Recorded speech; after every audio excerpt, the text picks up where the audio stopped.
Spoes met doof.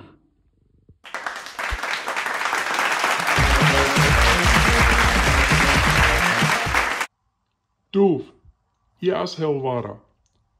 En hij vertelt ons eenmaal een nieuwe predje weer in de stad neergetrokken.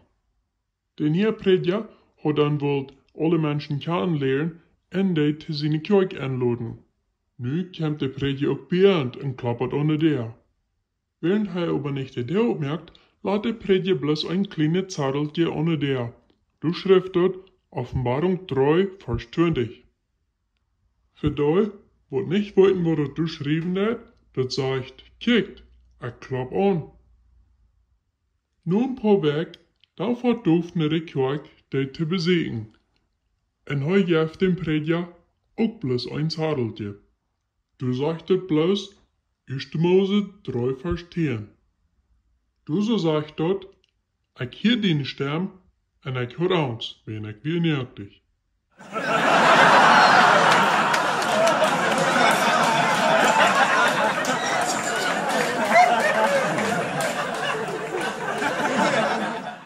Nu hält des predja eine Kaas auf, en Doof in zijn Früsen angeloot.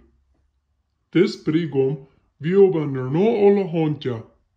Geduld de Kaas anfangt, redt de Bregom mit dem predja en sagt.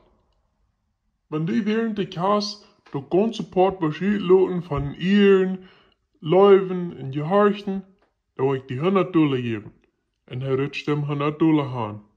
Als de Kaas dan zo aan het link gaat, en de predja een top truen dat, dan zegt de predja, verspreekst du voor die vrije doel te knaaien, er frühstück in bad te brengen, en alle wensen te ervullen?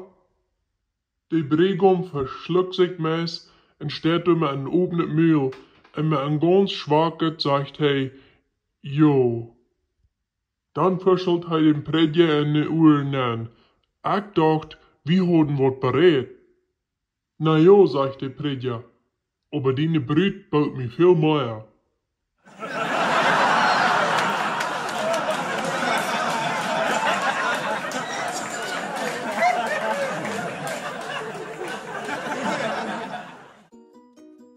En nu draai ik hinab, en dan lacht hij op bestemd beeld para.